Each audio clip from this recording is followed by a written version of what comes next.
See, I knew you were cool, just like CoolChang, who has recommended me Tiny Rogue, so let's get into it. Tiny Rogue's version 0.2.8.5 is a game on Steam currently priced at $9.99 USD, but real ones got it for $5.99. Made by a single dude, along with various others sometimes, and he calls himself Ruby Dev because he made the game primarily in Unity using Ruby, I'm pretty sure. But I'll be referring to him as RD or RD. Essentially, this game, Tiny Rogue, is like Enter the Gungeon meets The Binding of Isaac.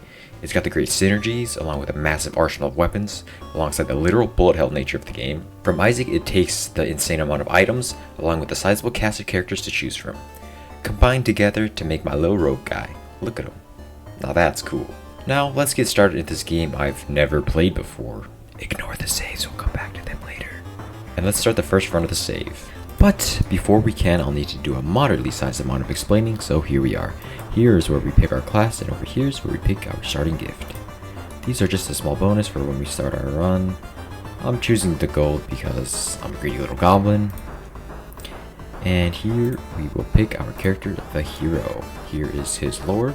Next is his passive ability, Lucky Star, which grants 1 luck at levels 1, 3, and 5. His stats, which is 2 strength, 2 dexterity, 2 intelligence. I'll get more into depth of what those mean and what they influence later. His active ability, which basically just gives him a small attack speed boost to him and his companions. Next is the loadout, and lastly there are a bunch of classes to be unlocked, and most of which require doing a certain task or getting a goal with a certain class. But again, I'll jump into these more later. With that out of the way, we can dive into our first run. So here we are into the game. Before we can talk to the old man, I'll have to explain the menu a bit. Again, everything is kind of intuitive on the screen, but I'll just point out some of the stuff.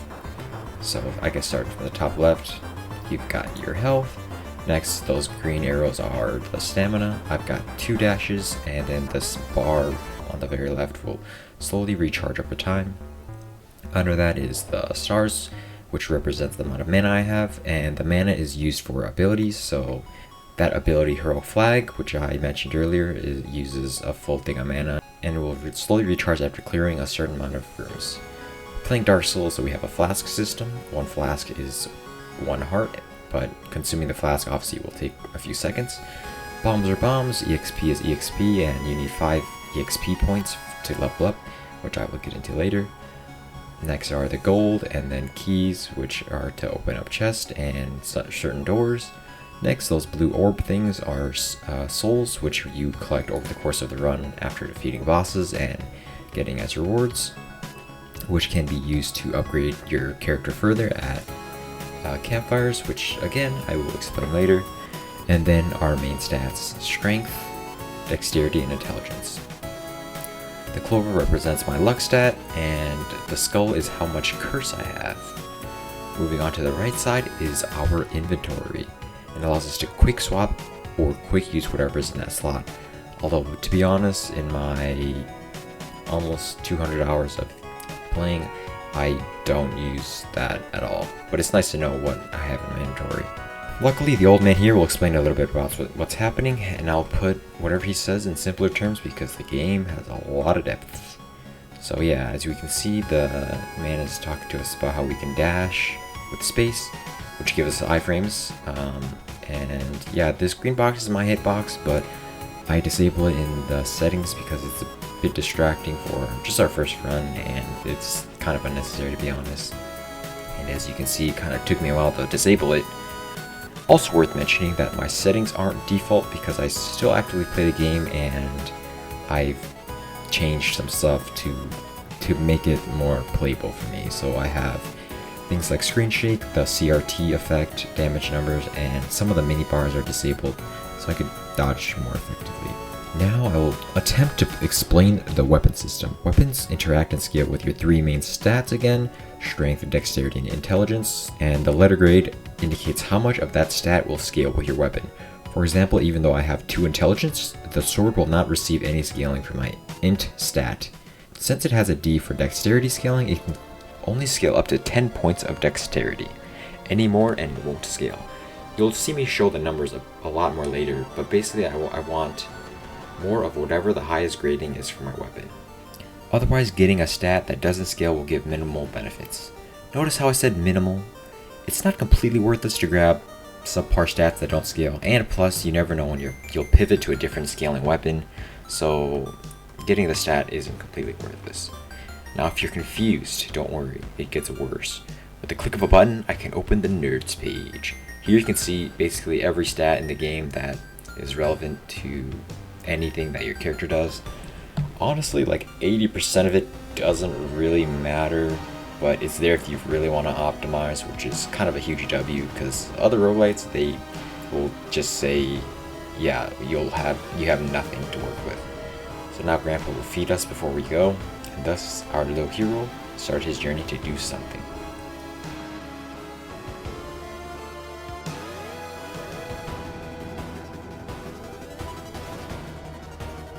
And voila, here are what encounters look like. Here's just our basic room, and they're filled with enemies. After clearing, we're given two doors with 2 random options. Generally, my strategy is to just max out stats because, again, each food also gives increases to other than just the 3 stats, strength, dex, and int. And again, I mentioned earlier that it may not scale well with the weapon I am currently using, but it's still good. And now I can explain what the old man was trying to say earlier. Here are our 3 main stats: strength, dexterity, and intelligence. Each stat of strength gives 0.01 top end damage, which just increases the range in which our damage values range from, and 2.5 equip load capacity, which is just how much weight you can carry, because each piece of equipment has a weight value, and if you go over the weight value, you suffer a speed penalty. The dexterity stat increases 1% attack speed and 0.5% movement speed. Intelligence increases crit chance by 1% and 2.5% mana recovery rate. The beef, pear, and candy increase these stats by 1.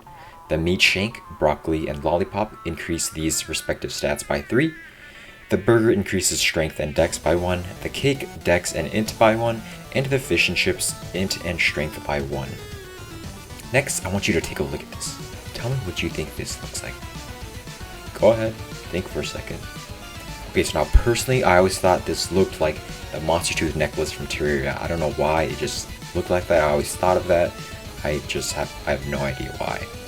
I only now just realized after doing like all this research that it's supposed to be a sausage like on a fork.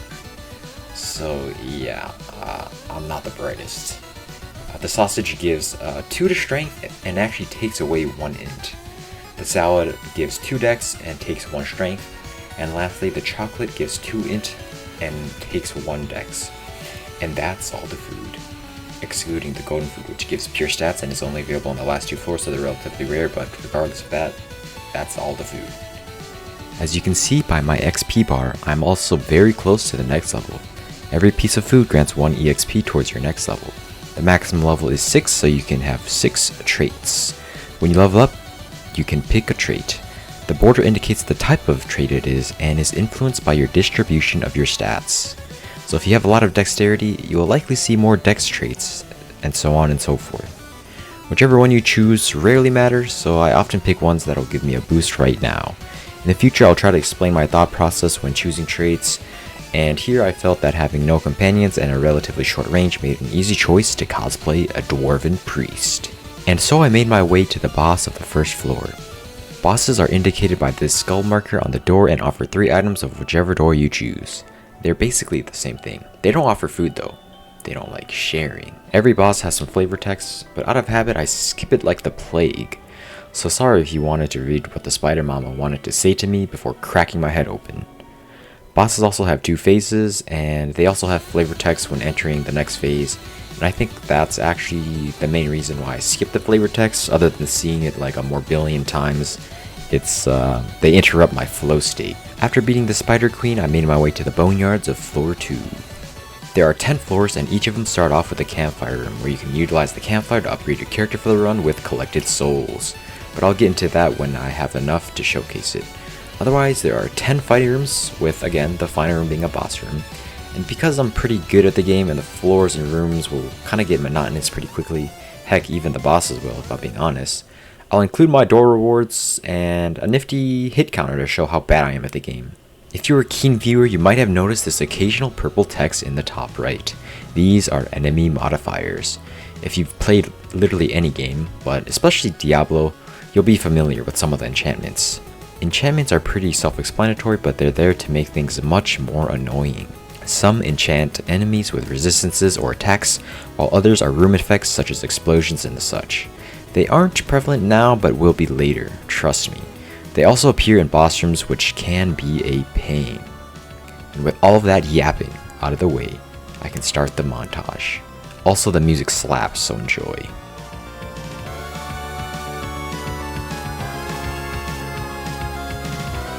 Nice, epic, crazy.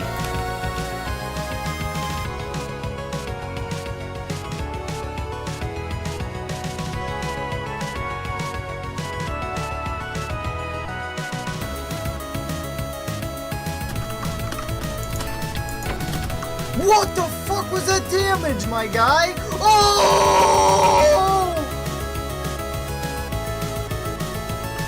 Oh!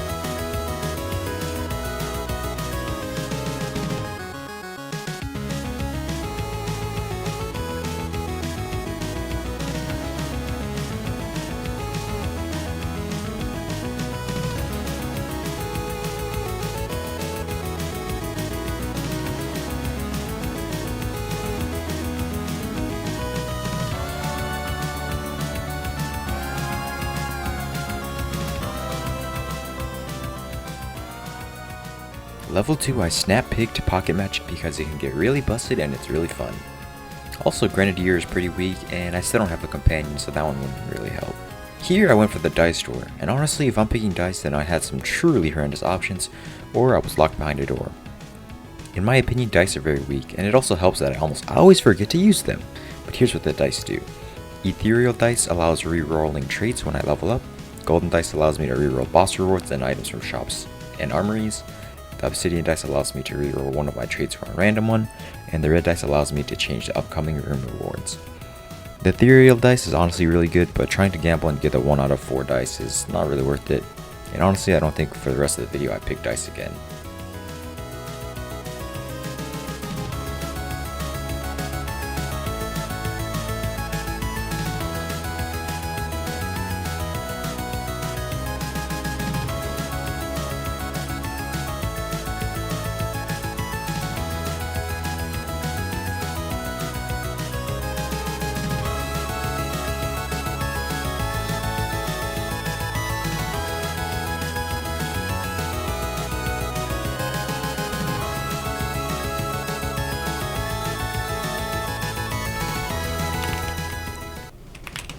What the heck? You're gonna give me a legendary off the rip? It's a freaking orbital though.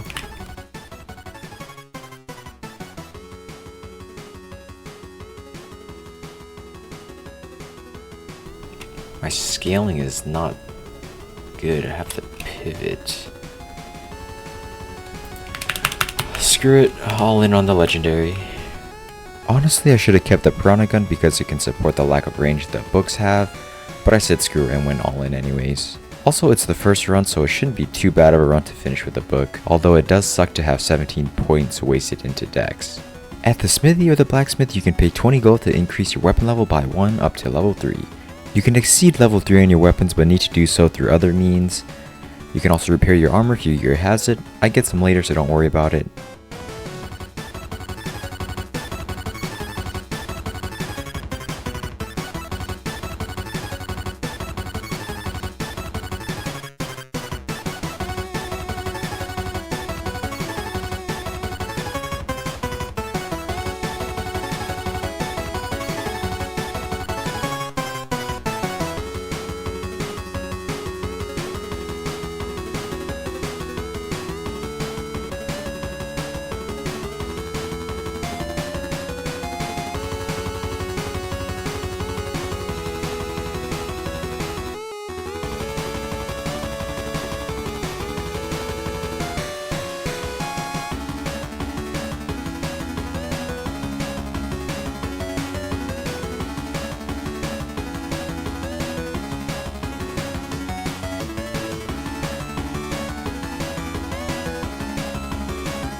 Here for our level 3 traits, I'm not even sure if repeats work on orbitals, so 2 steps ahead isn't optimal. I still don't have a companion, so Zootopia is out of the question. Lightning Conductor is okay, but I decide to reroll here. I get Overwhelming Presence, which isn't the best because 1, I don't have a lot of strength, which gives equip load capacity, and 2, I don't really have a lot of buffs. Rogue Tally is pretty good for any run, and Cheap Shot is okay since I have pretty okay luck hit percentage because of my trait which grants luck, but I play it safe and take Rogue's Tally.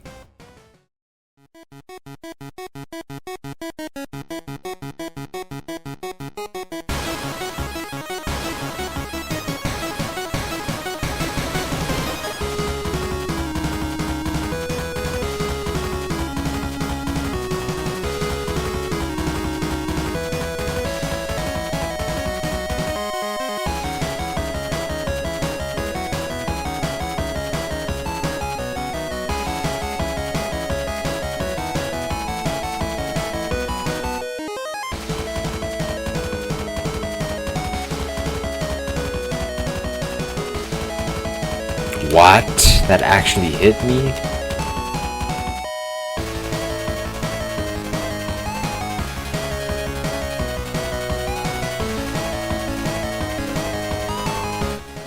You're right, that was very cool what I just did there, but after remembering I can upgrade my character after getting 70 souls, I have to briefly explain the campfire. With the campfire you have access to a few options. 1, gain favor, where you can increase one of either health, stamina, or mana, or you can recover, which fully heals and fills your flasks. Most of the time I opt to get 3 or 4 stamina pips before upgrading anything else. Unless my character is particularly frail, then I'll try to get an early health upgrade, or in the rare occasion I actually use abilities, I'll upgrade my mana.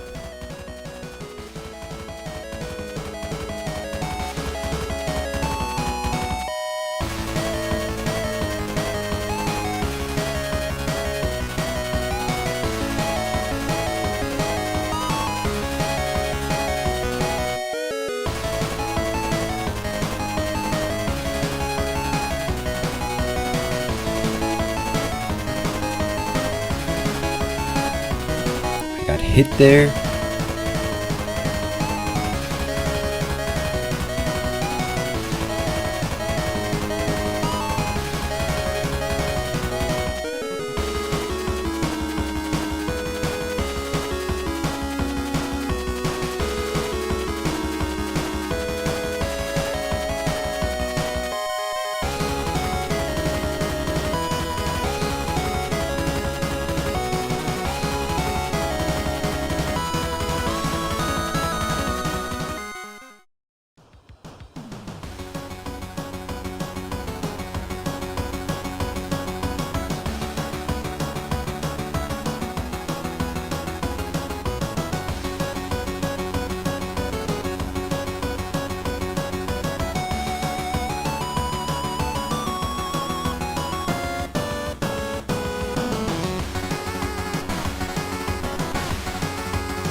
Nice, got hit there.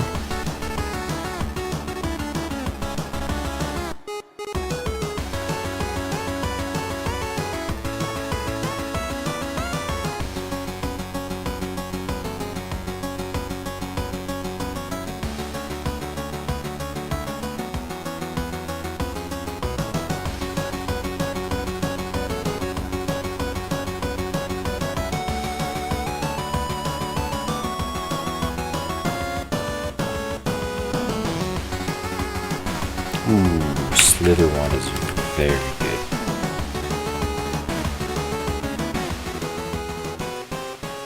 Level 4. Ouch. These are all pretty bad. Advanced Ballistics, not that good. Like Clockwork, not that good. I still don't even know if having higher tick speed is even worth pursuing. Partly because I don't even know what it really does. Agility is pretty bad at 9%, but 9% is 9%. You can see that because my dex is so high, I'm basically only getting dex traits, which is also bad because my weapon doesn't scale off of dex. So yeah, that's a bummer.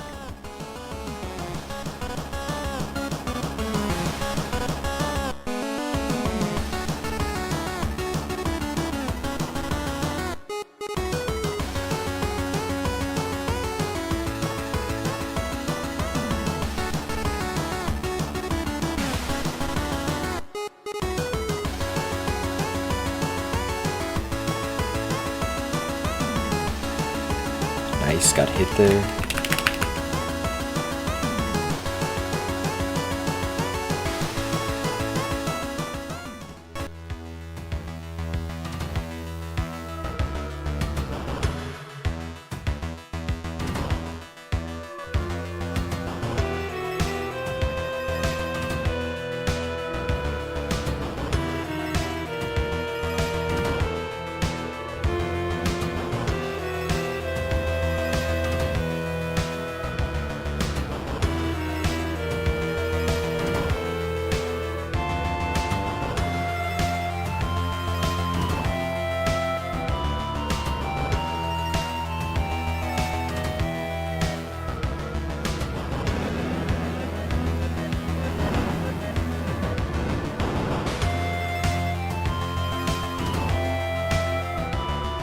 Nice.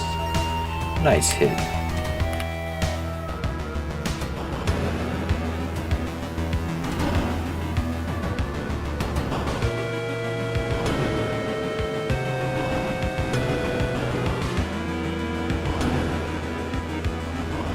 Ah, the tavern. Here you can meet the NPCs and purchase some goods.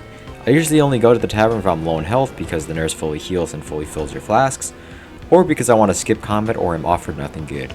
I'll just briefly flash the NPCs because there's so many, but you can buy basic consumables for the most part. Not every NPC is there all the time though, but you can reset the NPCs by staying the night once for some gold.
Here I'm hesitant on whether I want to try for tomes, which are just traits, or get the key.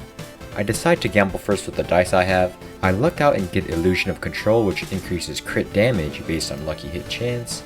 Again, I'll get another point of luck when I level up, and since I've got 3 keys, I decide to go for the tomes anyways.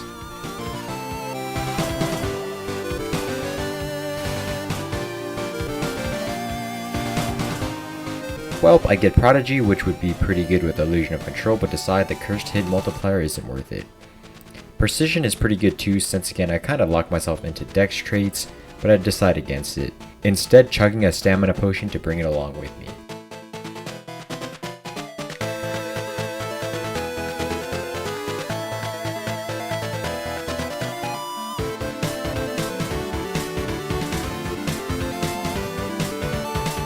Speaking of level 5, I get no pain, no gain, which isn't that good since my cursed hit chance is pretty low and I like having lower curse rather than higher. Alacrity doesn't work with my weapon since it has no dex scaling. And Best Friends Forever makes it so my companion gives 60% mana recovery instead of 20%.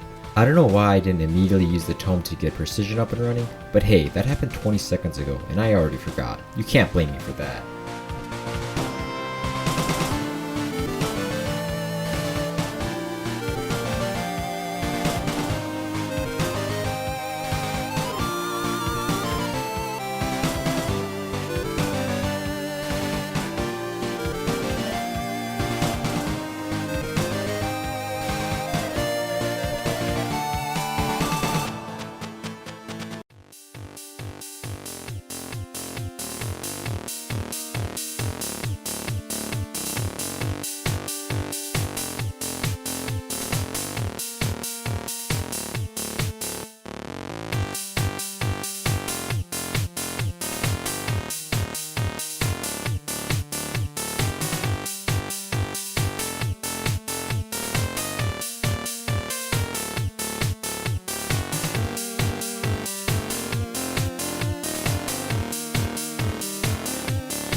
finally, the final floor. Here's where I start to notice the real lack of damage from my weapon. At least with all the dex I've got, my crit chance is nothing, but still my damage is lacking. Also, these skeleton boys, yeah, they gotta be one of the worst enemies in the game. They'll shoot me from across the screen, and there'll be like 3 of them in the room. Oh, and don't forget that they can be enchanted, and oh man, they can get annoying. It also doesn't help that I've gotta get up close and personal to deal with them.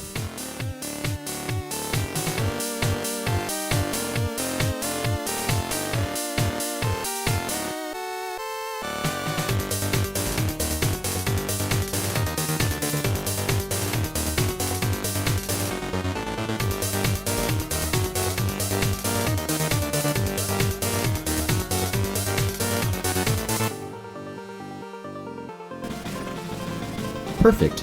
Level 6 right before the boss. And honestly, these are only alright trades.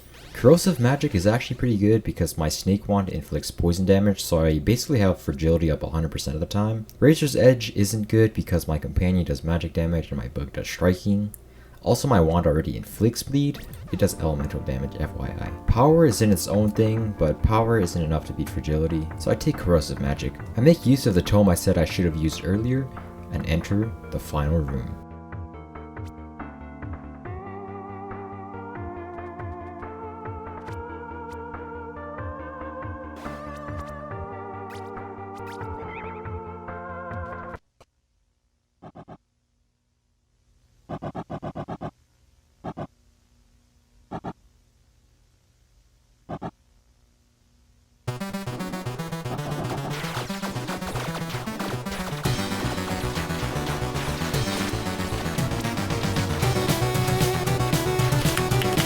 Really?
Was it? After over 100 rooms? Am I forever doomed to be doomed by death? Not really. After a run, you cast your boss crowns to the almighty fire and slowly accrue points towards getting perks that persist through runs. You also complete world objectives, which gives the game a twist. Think of these objectives like beating Mom in the Binding of Isaac and unlocking more floors and floor variants. Here's the perk tree, and it's pretty expansive, and there's just no way I can cover all of them, but I'll try to briefly explain them as they pop up in my runs. Most of them are simple benefits, things like increased luck, a free revive, even starting XP, and stuff of that nature. There's a total of 30 perk points in the game, but you can't get every upgrade, so you've got to choose wisely. So yeah, that about covers the basic loop of the game. I kind of want to showcase the whole game, so I'm going to be jumping into my save that's got everything unlocked, and showcasing a few things.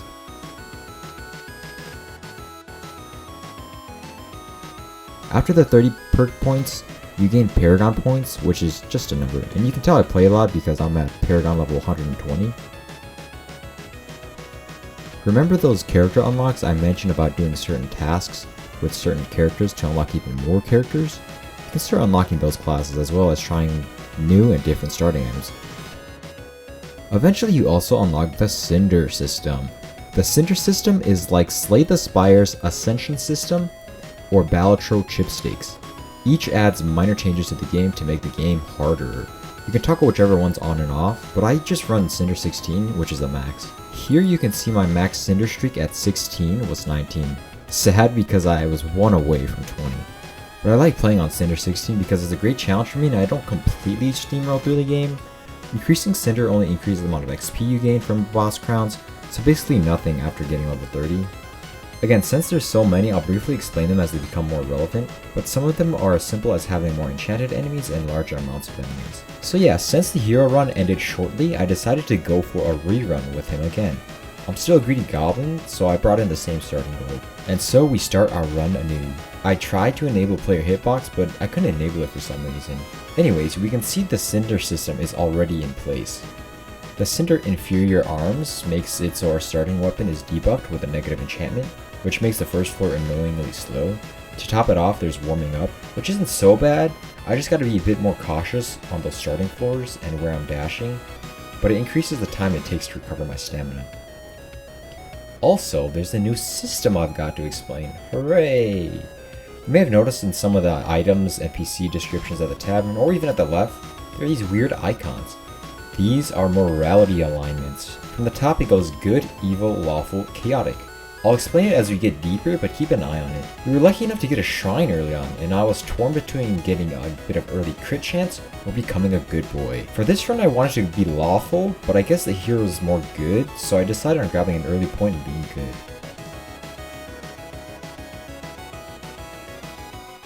Another Cinder modifier, Ebb and Flow, makes it so floor 1 is only 7 rooms long, while floor 10 is 13 rooms.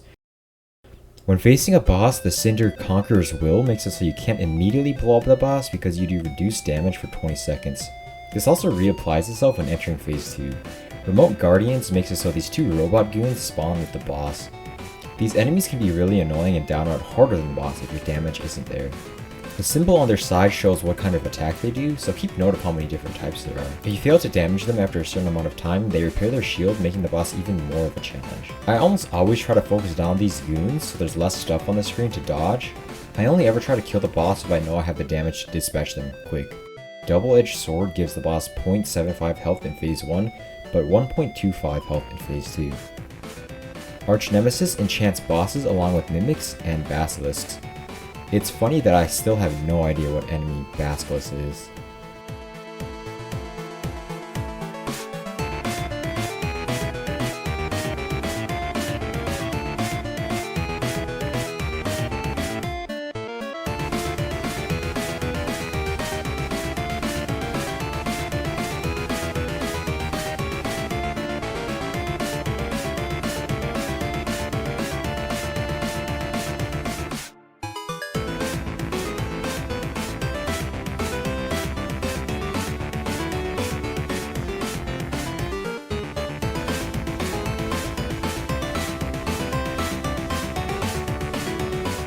Okay, let's get those enchantment cinders out of the way. Occult Grounds makes it so enchanted enemies are 3 times more likely. Remember when I said they wouldn't be prevalent until later? Yeah, now it's later. Calamitous Visions makes it so more goofy and deadly enchantments can spawn.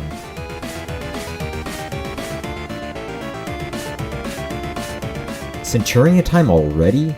Well, this guy will spawn every so often and will try to kill me. Yep. It's that simple. I think this is the hardest Cinder by far and would be the first to go if I were to ever lower the difficulty. He's just really annoying and tanky and pops up at the worst of times. Even worse, Twice Enchanted makes it so there's a 50% chance to have another enchantment. So yeah, if a room isn't enchanted, consider me lucky. Back to level 1.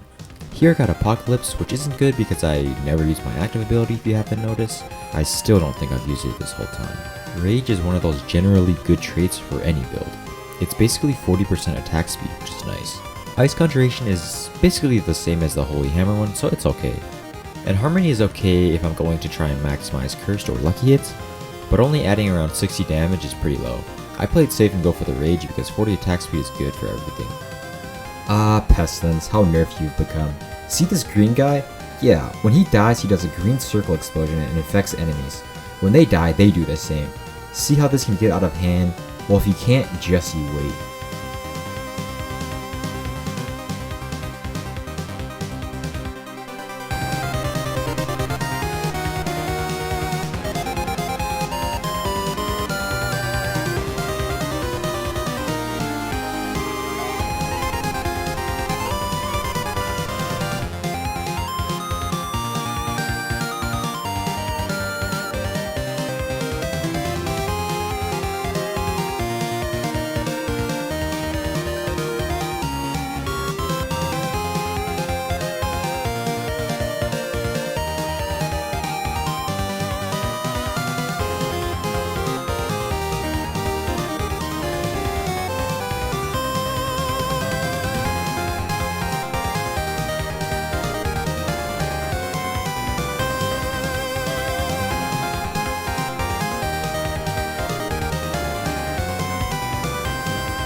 Once again, I have no idea when the alignment doors spawn, but I think it's every 2 or 3 floors. But here after the boss, we can try to get our alignment up from these post-boss shops. These shops are special because to purchase anything from them, you need to spend your hard-earned souls. They often offer charms and rarely have any gear. Here I sadly had to spend a key to enter and was even sadder when I saw my options. I picked up stamina recharge and went on my way. Before I reach floor 10, I want to try to reach 4 alignment and good, so I might need to buy a cheap one just so I can get the alignment needed. But I still have a few more shops left, so I head to floor 3. Afterlife Express. It makes it so this annoying Reaper guy can show up in the room. Bosses too, and he's just annoying.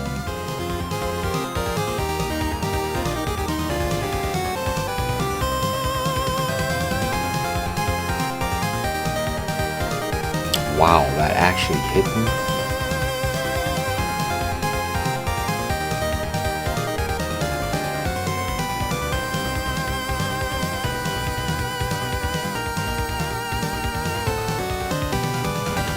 Unjust incentive is kind of annoying, making doors thirsty for my blood.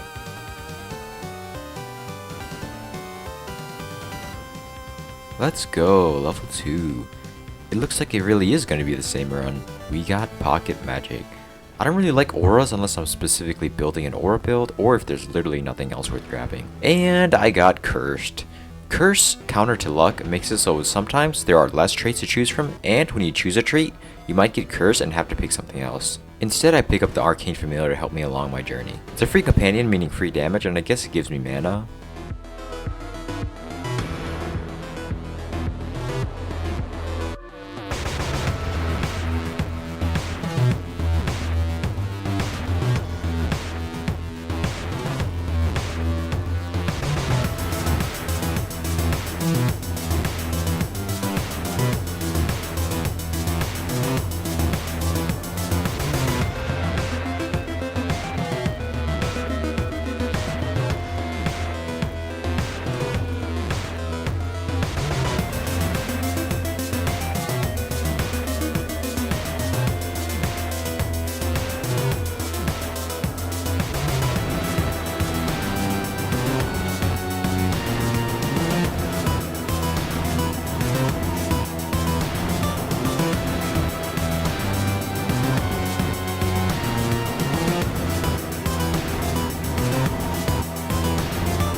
Defensive measures makes it so there's a 20% chance for enemies to have defensive enchantments, things like super health, super armor, and health recovery.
If you see this text Thief in the Shadows, congratulate me because I just no-hit the boss.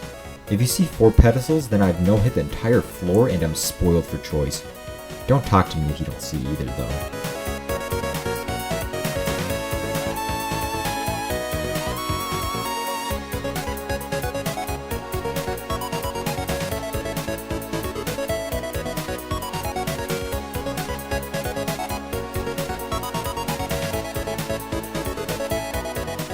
You may have also noticed that there are more than 10 floors. As I alluded to earlier, the game doesn't stop after 10 floors. I'll explain more after we confront Death on floor 10.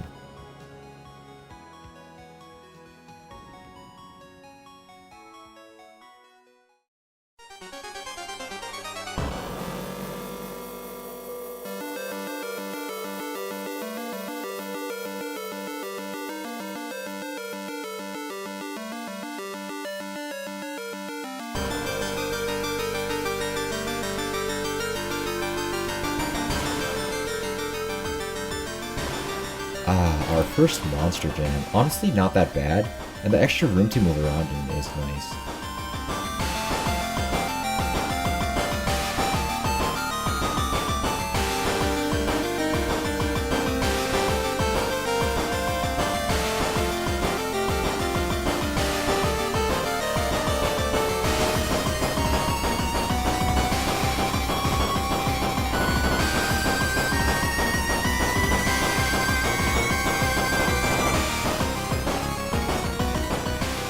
And that's level 3.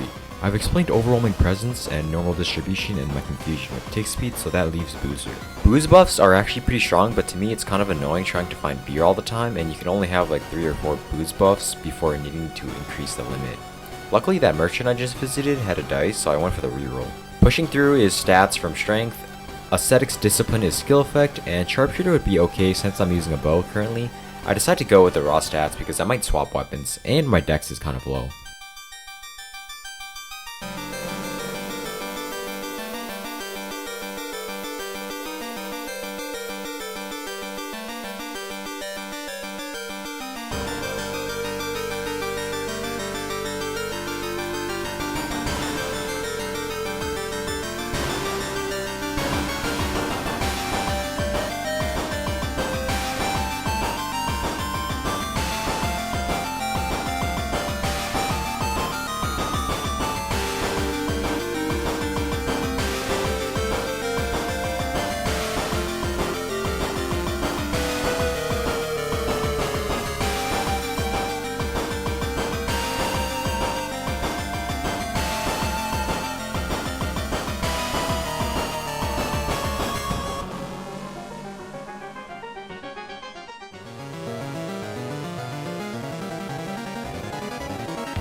Nice.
Nice, a shrine. Even nicer, it's got pretty good options. Here I'm trying to do the math for equipped carry capacity as it relates to damage from pushing through.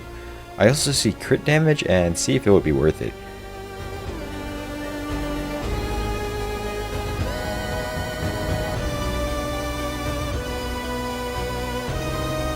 Since pushing through is only 3% damage, I decided to go with the crit damage because I can always try and raise the crit chance. Also, I don't think I'll need any more equipped capacity for the run.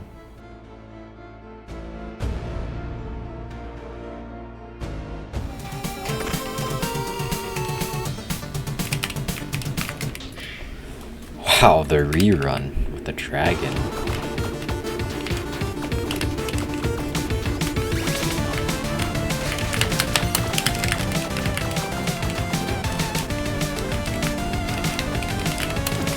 Really?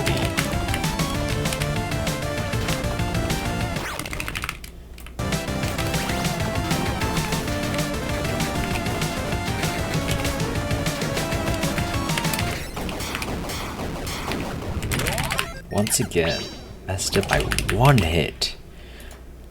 5 power for each good?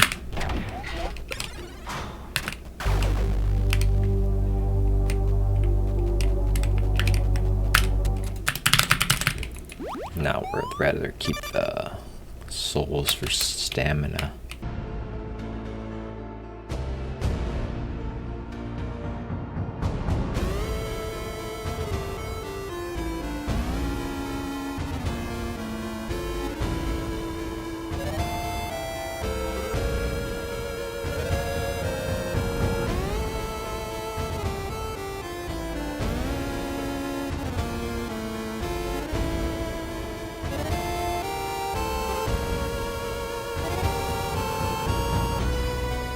Nice, a blacksmith.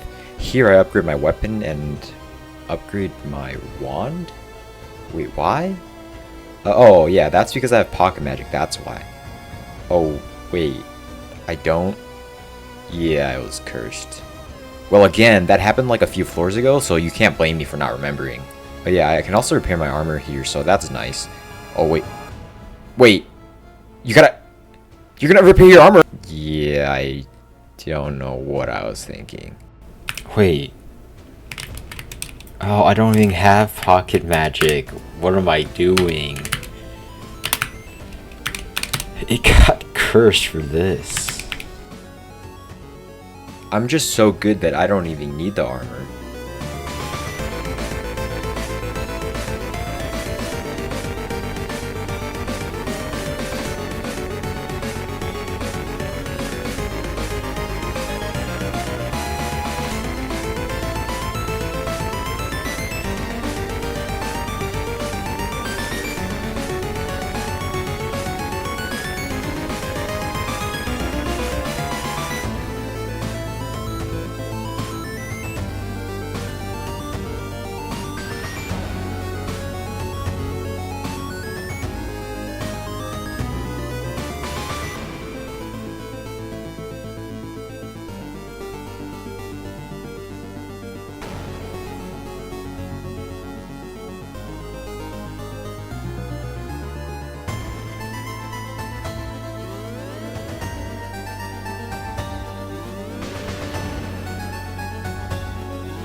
very clean death fight.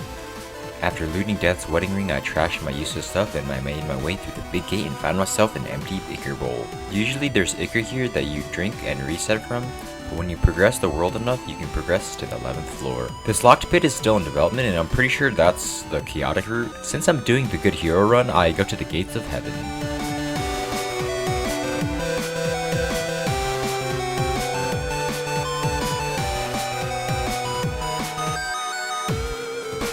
I'll showcase some of the rooms because you don't see these enemies all too often, but again I'll kind of briefly go through them.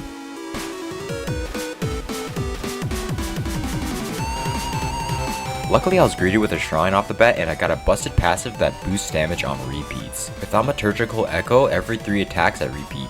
And since I've got a lot of attack speed, I'm doing a lot of repeats. Oh yeah, here on the 11th floor you'll see a lot of those golden foods I mentioned earlier.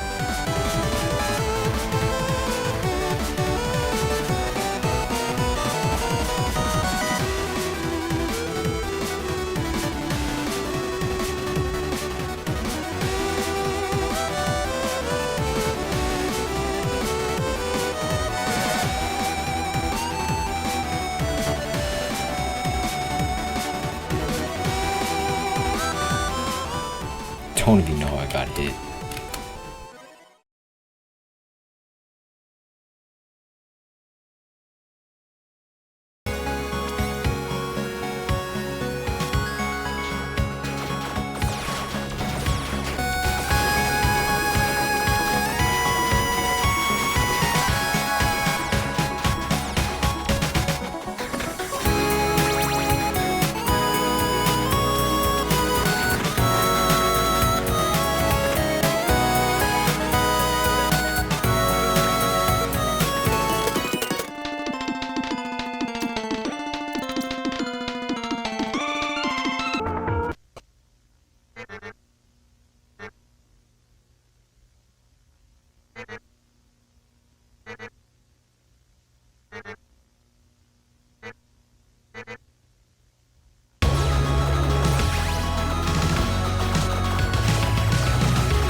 After whooping Bahamut, I saw myself before another set of doors. It seems I was worthy. Although, to be honest, I wouldn't be if it weren't for the campfire trait Throne Quest, which lowers alignment requirement by 1. So yeah, I mentioned that I wanted to aim for 4 alignment before floor 10. Well, I knew I would be okay just getting 3, but skipping that alignment shop on floor 7 was a mistake. Missing 2 weapon levels from my gloves because it requires you to have level 4 kinda stings. You would think I would know when the alignment shops appear, but go figure. Anyways, I made it to the 12th floor, so that's cool. Oh yeah, if you miss the requirement, the Iker bowl will be filled and you will drink from it to reset.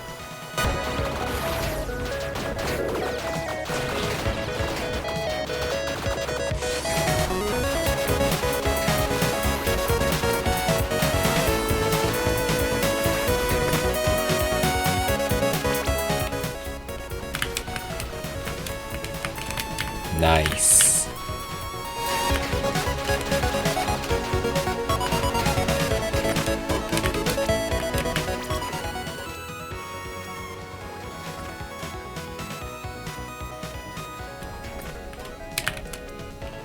Shrine. Please give me +1.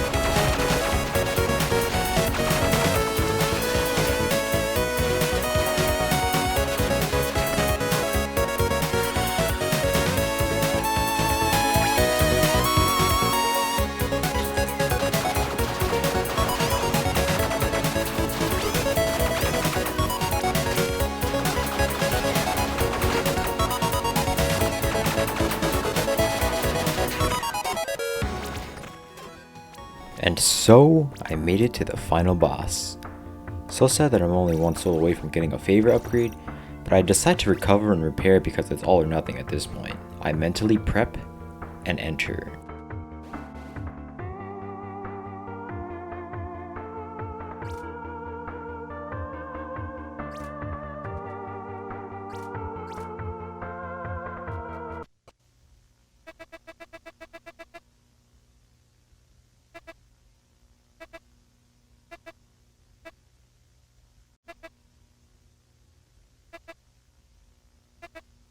I guess it's Oktoberfest right now in heaven? Can someone confirm that for me? Thanks.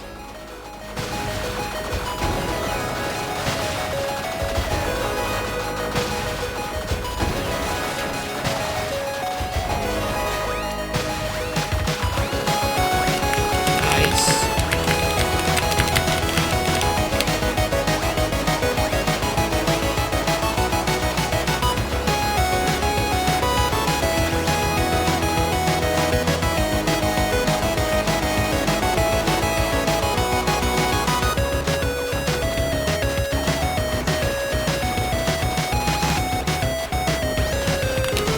What?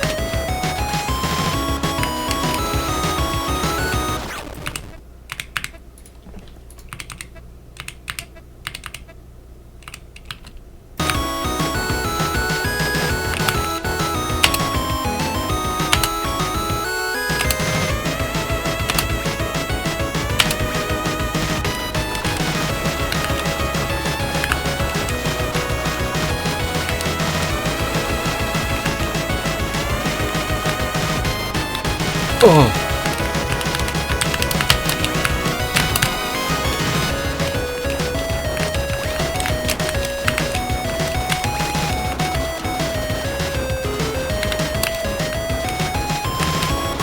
Holy crap, let's go.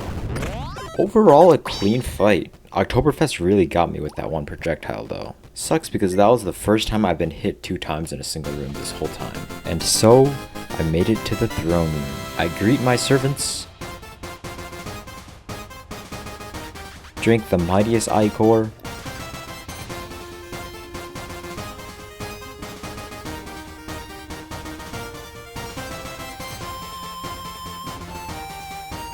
and take my seat upon the throne of heaven.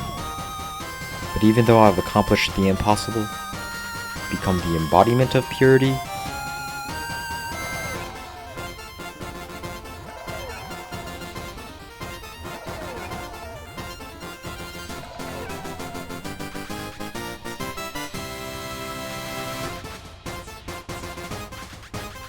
and to become a god who rules the high heavens, even gods fade into eternity.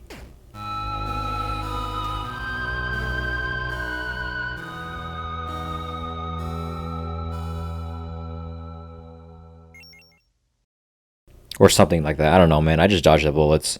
Anyways, let's try going down instead. I randomized my character and get... Dragoon. Dragoon's passive is Lancer. I always count as being at close and far range. Decent strength stats, an alright ability that totally isn't busted. An extremely strong starting equipment. So let's jump into it. Here I'm in a test run to showcase how range works. I've just got a basic dummy here, and in our stats page, in our miscellaneous tab, we can see that range here. So close range is 5 tiles and far range threshold is 10 tiles. I don't know how to make it show, but I've given myself the sharpshooter trait, which just grants lethal hit chance at far range. So if I go to the detailed view, it'll actually show the range. So damage within the red will be close range, and then damage in the green will be far range. And I've also enabled damage numbers to indicate those ranges. So here we can see we're just doing basic damage. As I walk up to it, you'll see the pinkish reddish ruler that indicates it's doing close range. And also if I just do this, you can see that it's in the range. And then same thing with the the far range is going to be the same thing. So here I'm outside the range and it's doing the green ruler indicates the far range, and then this green crossbow or bow indicates that it's doing the lethal hit. And I guess the damage over there is 1.2 damage for close range, and then you actually do a bit less damage with far range. But I guess with sharpshooter, since you're doing guaranteed lethal hits at far range, you're gonna be dealing more damage overall, since the target will be losing HP. With the Dragoon, it does both, so I'm not sure how the damage calculates out, but I guess it just does 1.1 more. But yeah, that's it. That's how range works. The Dragoon specializes in killing dragons. His Wyvern set makes it so I do a lot of bonus damage to dragons. The helmet gives me 30% damage against dragons, while the armor gives me suppression against bosses. It also has a very strong set bonus where it considers all enemies a dragon, so it will be very hard to swap off this equipment set. Even the starting lance has a 100% damage bonus against dragons.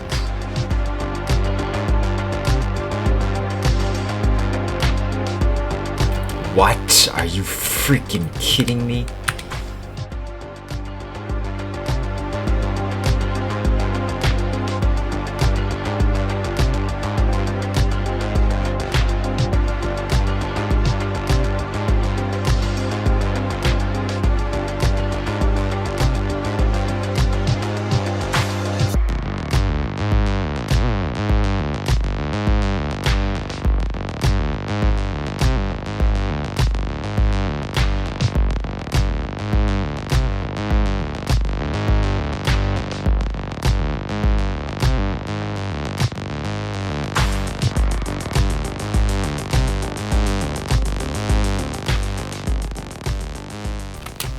Are you serious?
Level 4. Brawler is actually an interesting choice because it is 80 power, because there's always going to be at least one enemy in the room. And if I get a companion, which is pretty likely, even more so if I choose it, then it'll always be at 100 power. 100 power is 100% damage and area radius.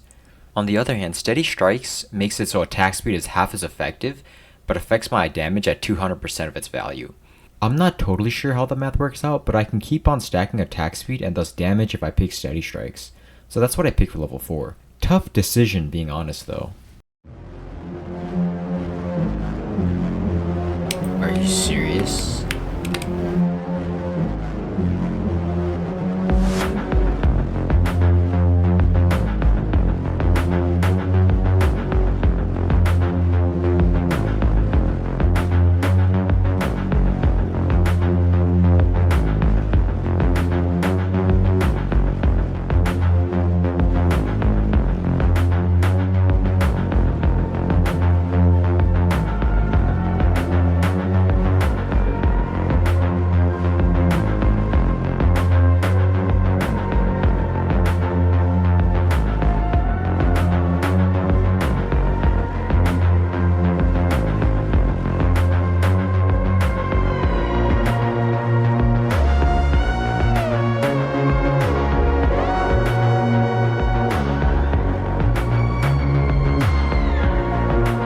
Oh my gosh.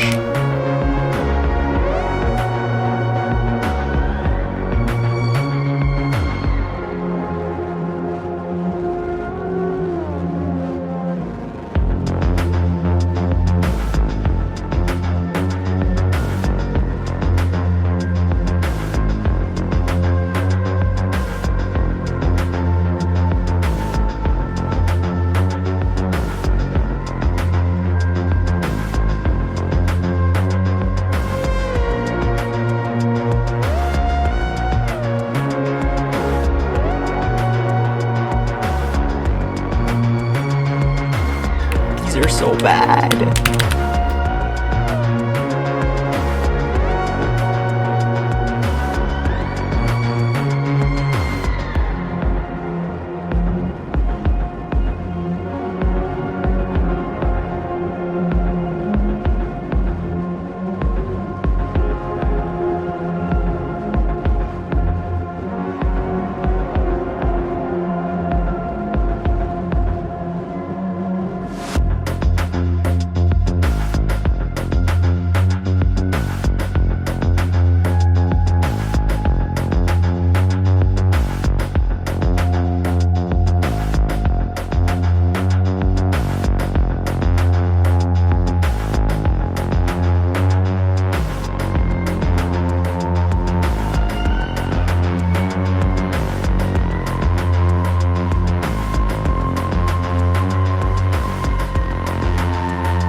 Level 5. Settle down because this is a long one. Honestly, I think I messed up here. Or rather, I think I made a suboptimal choice. So for this level, I pick up Arcane Familiar. It grants 1 mana, and I guess I kind of am already going for companion build since I already took Ancestral Aid, but I still think it's the weakest of the 3. Okay, 2 steps ahead makes it so my next 2 attacks will repeat, and those repeats will do double damage. That's kind of insane, considering that with momentum, I'm doing crushing hits. Crushing hits just makes it so you do the most damage that your weapon can do. So the first 2 attacks will do massive damage. Then, Step of the Wind grants 25% attack speed, move speed, orbital speed, and tick speed. And if I'm good enough, it can be full uptime.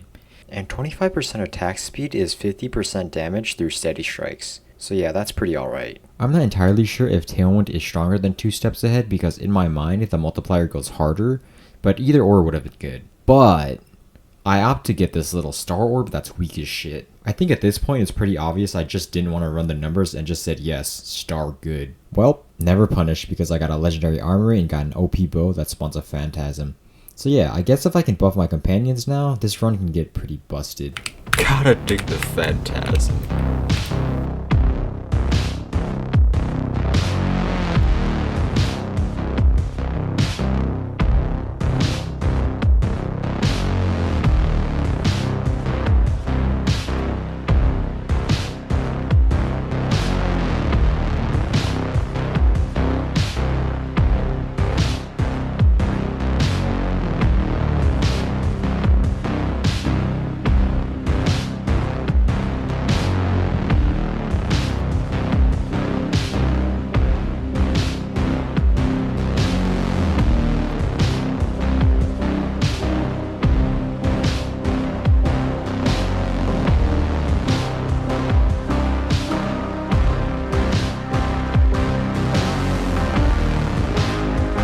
Legendary. Say less, brother.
Surely, right?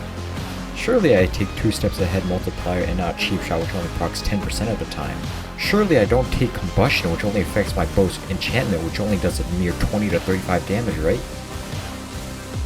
What can I say? 20 damage is 20 damage.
After that nutty death fight, I once again saw myself at the crossroads of fate. I wasted no time and found myself going deeper, deeper to the burning pits of hell.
This time I stole Miss Tiamat's wedding ring and went to weigh my soul, for only those evil enough may see the throne.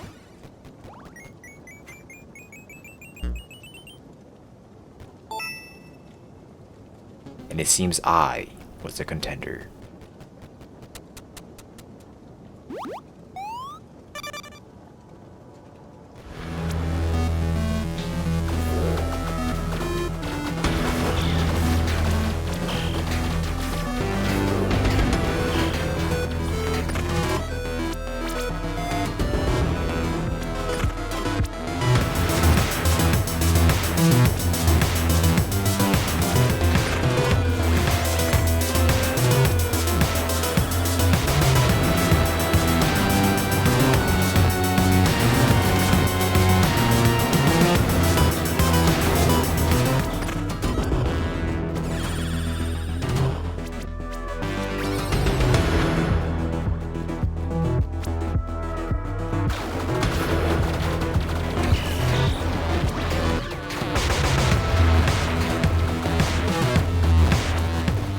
Wow, are you serious? I dodged to the left. One final boss stands before me, my luxuriously evil throne.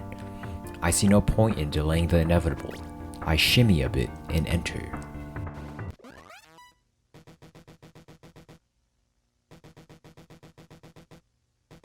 Perhaps with my newly found wedding ring, Cupid came to congratulate me with my new proposal.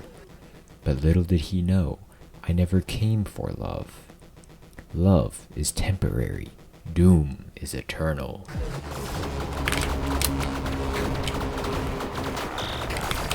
Wow, that was freaking close.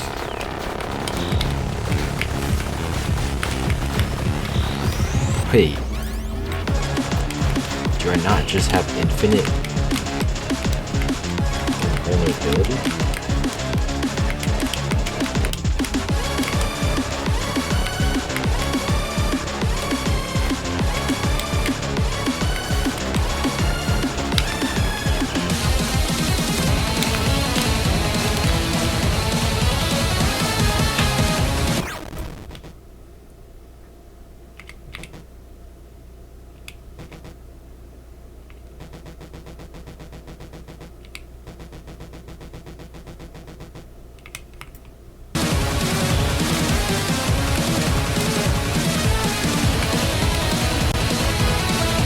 Wait, this is broken.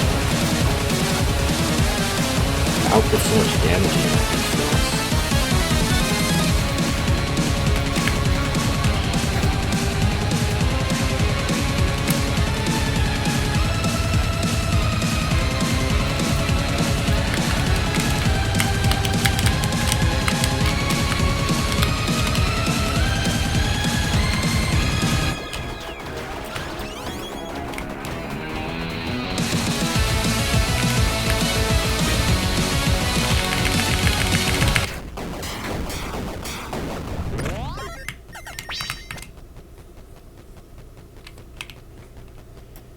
And so I defeated the infernal King Amon and took to my throne room. Like any god, I took a sip of ichor while stripping myself naked.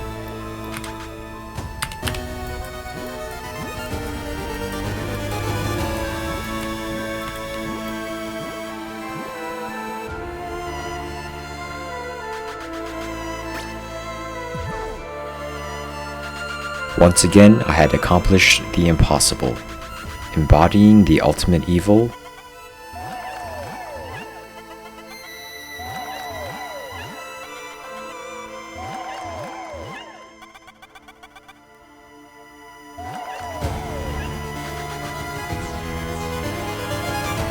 Ruling the burning pits of hell, but even gods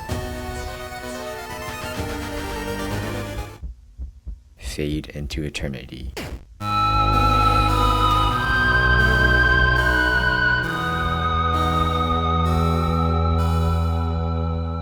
Wow, what a run. I played pretty bad in the beginning, but it was clear the game did not want me to lose, giving me so many good boons throughout the run. Also, let me briefly explain how mana works. It's relatively simple, so every class has an ability which takes mana points to cast. For the most part, it only costs 1, but there are some that cost more. The only difference between each character is how this mana recharges. There are 2 types.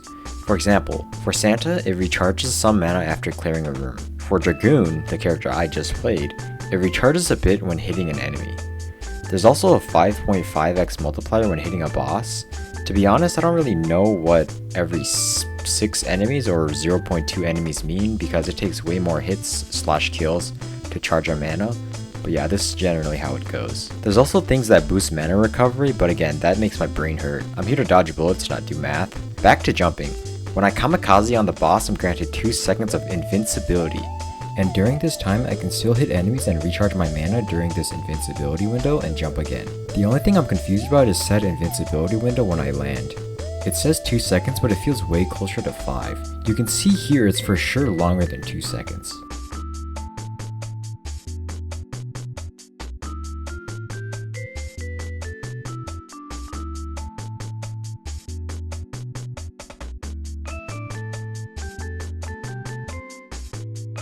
There are traits and equipment that boost invincibility time, and I actually have one of those charms equipped.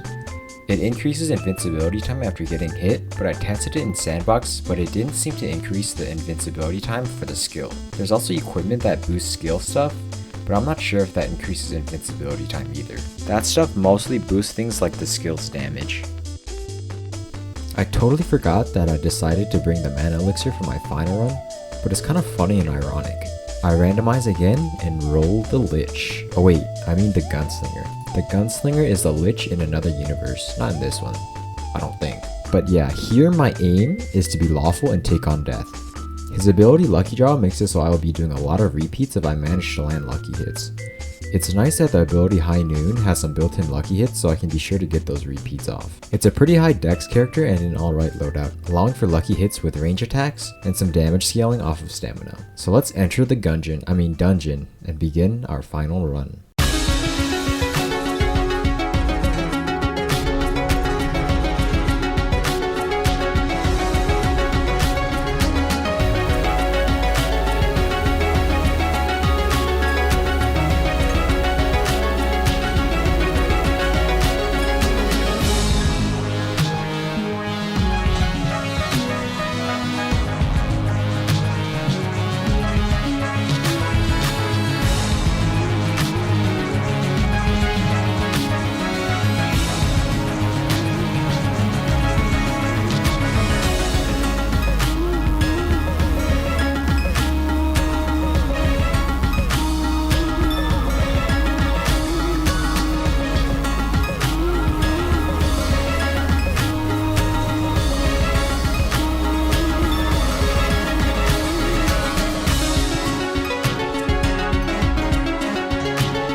Infusion buffs are permanent. Wow, what an amazing level 1 trait. If I could only have one trait for the entire run, it would be this one. I think it's the strongest trait in the game, actually. Each class has their own trait that does something similar to this effect. For Dex, it's this one, Transcendence, which makes it so these weapon infusion bonuses last forever. We saw the Strength one with Boozer, and for Int, it's Mage Blood, which makes potions permanent. Personally, I think the order of strength for these traits are as follows: Transcendence, Mage Blood, and then Boozer. Infusions are just super strong and just add damage for free. They also make it super likely you will be doing super effective damage. I haven't explained this and I have damage numbers off, but in this game there's also like a Pokemon type damage effectiveness chart. Some damage is more effective than others against certain types. So water isn't very effective on the water floor, but would do increased damage on the fire floor. So here I am on the ice variant of floor 7. I'm just in a sandbox and I have here a standard icicle wand and a fireball wand. kind of similar damage. This one is just a bit more rare, so it does a little bit more. And here's just a basic dummy, which has no effectiveness type, so it's just doing regular damage. Let's enter a room and showcase the damage effectiveness. So here with my ice wand, you can see that this down arrow means that I am doing not effective damage. I'm now on my fireball wand, and you can see that the up arrow means I'm doing super effective damage. And you can also see the range indicator, but that doesn't really matter. But yeah, so this is kind of one of the ways in which Transcendence kind of is broken, because you can, regardless of your weapon, you will be doing super effective type damage. I try not to get too hung up on this. If I happen to have an infusion boost that I know will help me out, then I'll usually pop it. Otherwise, it's in the back of my mind. Back to Mage Blood, potions are easy to come by, but 1, there's just too many of them, and 2, because there's so many of them, some of the effects are subpar. And that leaves Boozer. I'll re-explain Booze, but it's just hard to come by, and I often find myself needing to go out of my way to find it. Again, you can only have like 3 or 4 Booze effects active at a time before you need to find some cheese. So if you find too much, you might actually be limited on the fact that you can't have any more buffs. But otherwise, the buffs themselves are very strong.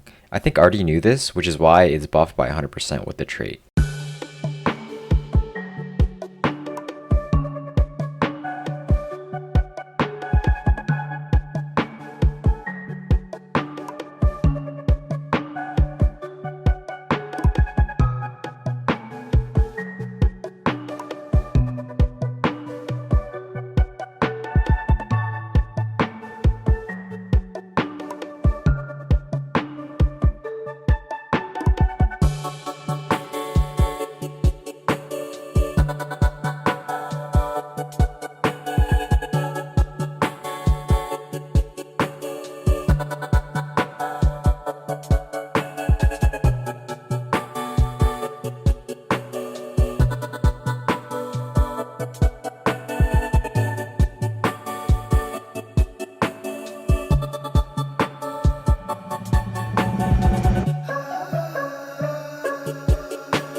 Yes! Golden Tree!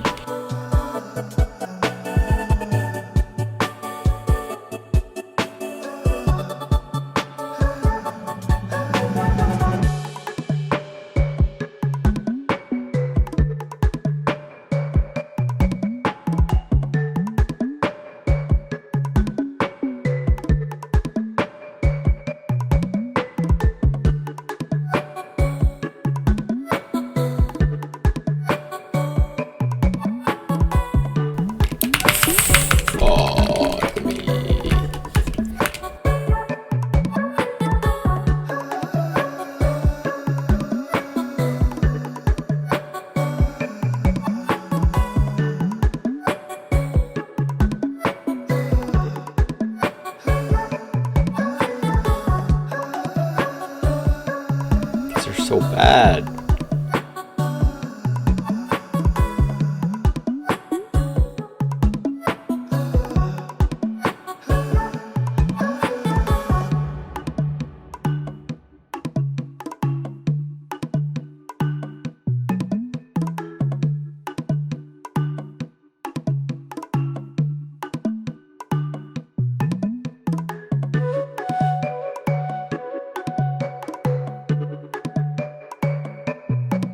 These are so bad too.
Again, I think I made a bad choice here. I took Bramble Growth because I've got nature damage through the Maple Pine resin, so it's free bleed, but the Nettles having double effect isn't that strong because again, my only nature damage is from the resin. And it will be hard for me to do nature damage unless I pivot off my weapon into something that does do nature. Here I should have just taken the 40% attack speed. That's actually an insane buff here. Again, you can tell I'm starting to just choose whatever. I also look at what charms I bought and realize I'm losing 5 dex for 5 strength in a long roundabout way. Which my weapon doesn't even scale off of strength, so that's cool. To top it all off, look at this room.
W's in the chat. Never punished, let's go. Planned. I knew I would get more nature damage. Mother Nature has blessed me. Leaf shield for the win. Let's go.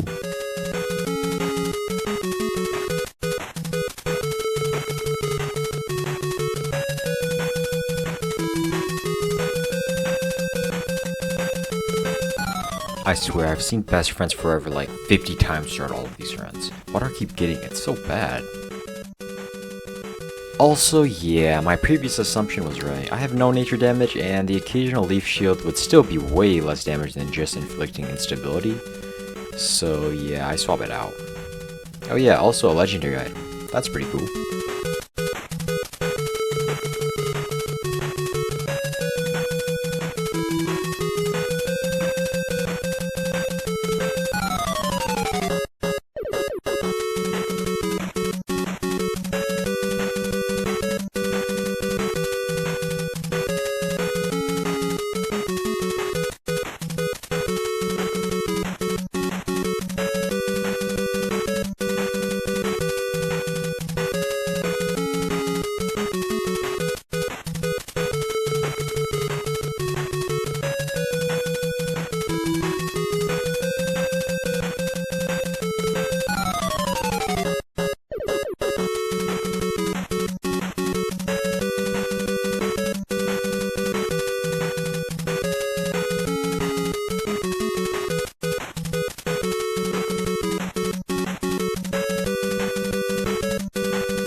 For my final level, either Fire and Blood or Illusion of Control is fine. I inflict fire through the charcoal pine resin, and bleed through bramble growth, which makes nature damage to bleed. I'm not sure how the damage works out for Illusion of Control since my crit here is only 17%, so it would be 17% chance to crit for 450% damage, which is pretty good, but I decided on the burn and bleed combo instead.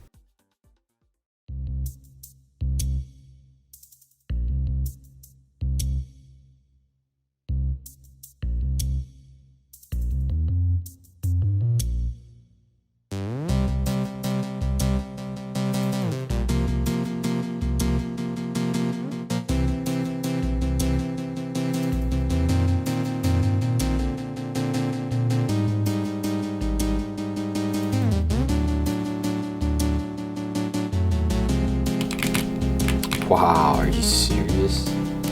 Oh my gosh.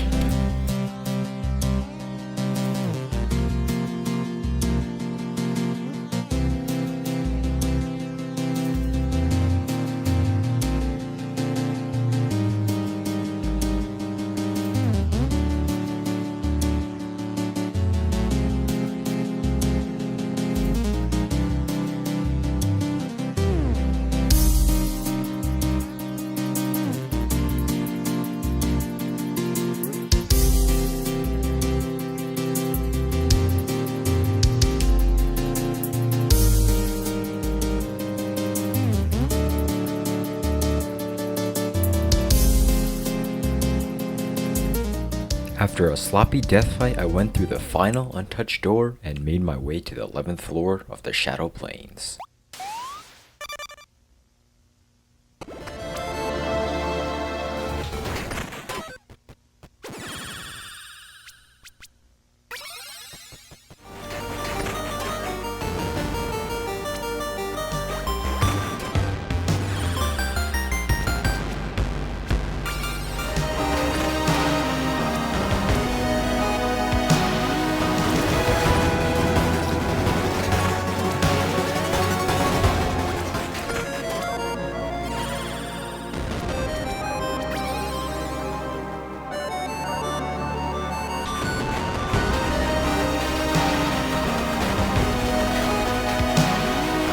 Fuck me, man.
I beat Gary up and made my way to the 12th floor. No funny business this time.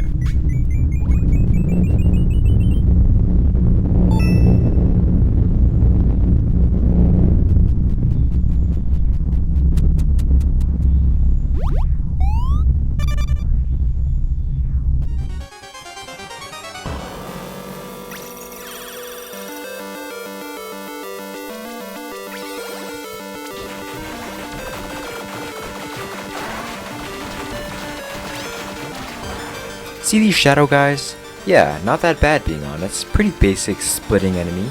They may split way too many times, but they only bounce around, so they're really not that bad. Now, I wonder what would happen if I got an infested room with these guys.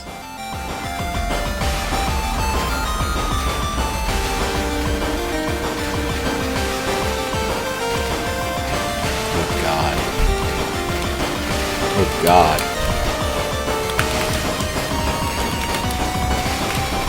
Crap.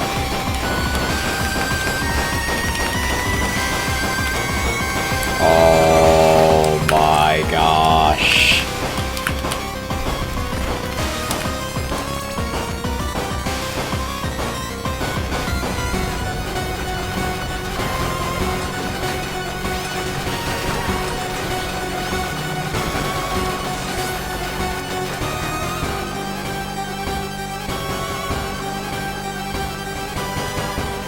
Oh yeah, this green effect? That just means I'm poisoned. It means if I try to drink my flask, it will only heal up half a heart, and it lasts 10 runes before wearing off. Otherwise, that's it.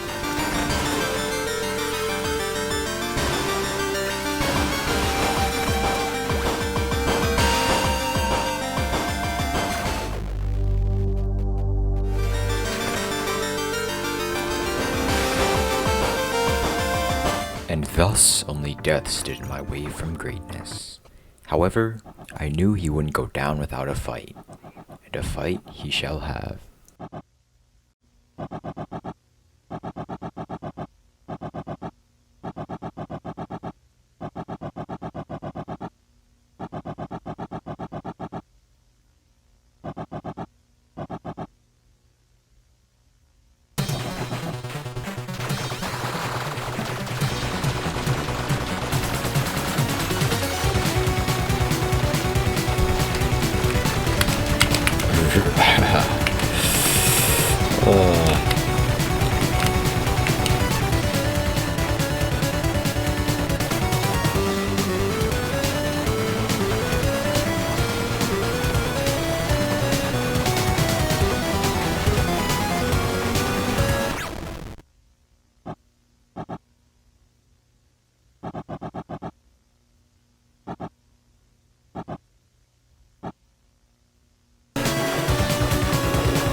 I killed death, threw shade at the shades,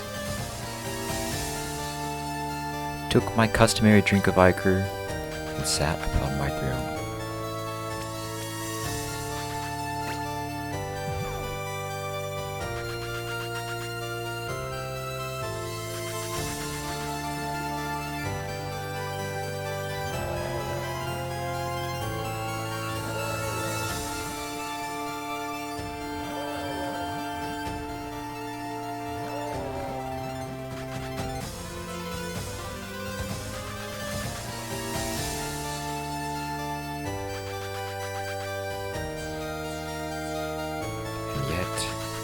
All I could do was fade into eternity.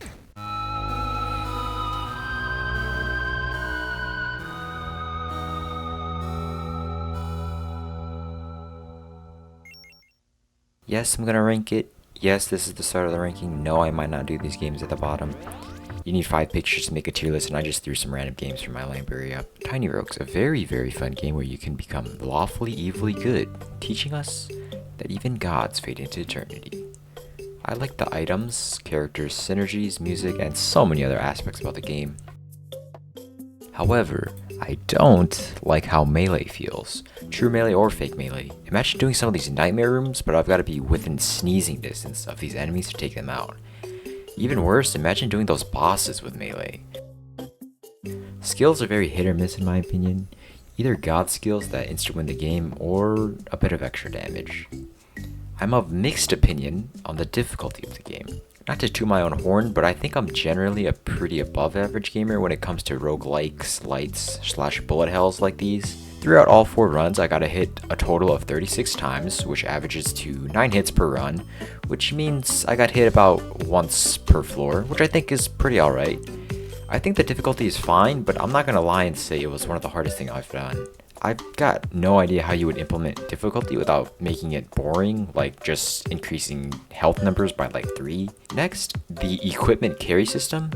It restricts runs from getting really goofy, and it's just another factor I've got to take into account during my runs. Which leads me to the information. I'd rather have more information than less, but damn, having this much information is kind of insane. Not to mention I can press shift to get even more information. Look, I love looking at all these numbers, I really do, but I know a lot of people see it all and would get confused and overwhelmed. I hope I explained most of it alright, but even with how I explain stuff, there's more nuanced stuff I could get into. There's even more topics I haven't touched as well, such as buffs, statuses, and debuffs. For example, there's just too many, plain and simple. Some have debuffs that I swear only one weapon inflicts, cactus prickles, piranha bites, you got sticky goo, disintegration, fragility, chrono shift, drain, vulnerability, instability, companion sign, haunt, shiver, shriek, fear, grapple, and aurora. But you can't forget DNA alteration, silver bolt, bola, paper bomb, diffusion, doom. Some more common debuffs such as scorch, which is actually different from regular fire damage and burn. You've got chill and frostbite effects, which is different from cold damage and snowbrand. Poison and toxic are 2 different effects. Dark is different from corruption. Radiant damage, glitter, judgment. Lightning is different from shock, which is also different from zap. All of which can be in the game, but I don't want to have to know that lightning is just a damage type, and it inflicts shock, which just increases damage against the target. You know what I mean? But disregarding said unique debuffs, there's just a whole lot of wording to say, yeah, after hitting the enemy you do more damage. Another topic I haven't even touched were things like equipment, like sets or subtype weapons, like the instruments or the flails. How each attribute has their own big damage crit-like effect, lucky hit, cursed hit, how some of the RNG works in the game, event rooms, etc, etc. Look, so I'm not a game dev, so I've literally got no idea how I would go about changing or tackling any issues about the game, but those are just a few of my thoughts. But I've got total faith in Artie. He seems like a very genuine dude who really does love the craft, and he's addressed most of the stuff anyways, cryptically, but he's mentioned it. Take this for example, this was many versions ago before Artie simplified all the text to what it is now. And yes, if you think it's bad now, it was even worse then. I think that's why I don't know like half the stuff I'm doing in the game. And all of that to say, that's why I'm putting it in B tier. The game is still in early access and there's still a whole nother path to go and possibly endless. But being honest, I'm not the biggest fan of endless type roguelikes for various reasons, but I'm very hopeful for the future of the game and Artie as a game dev in general. Every time a small update or patch comes out, I love digging through his mind while reading the patch notes and seeing what he's been doing. It always makes me want to dump a few more hours into the game. And I'm glad he can do something he loves. He's like a god at what he does, to be honest. But even gods fade into eternity.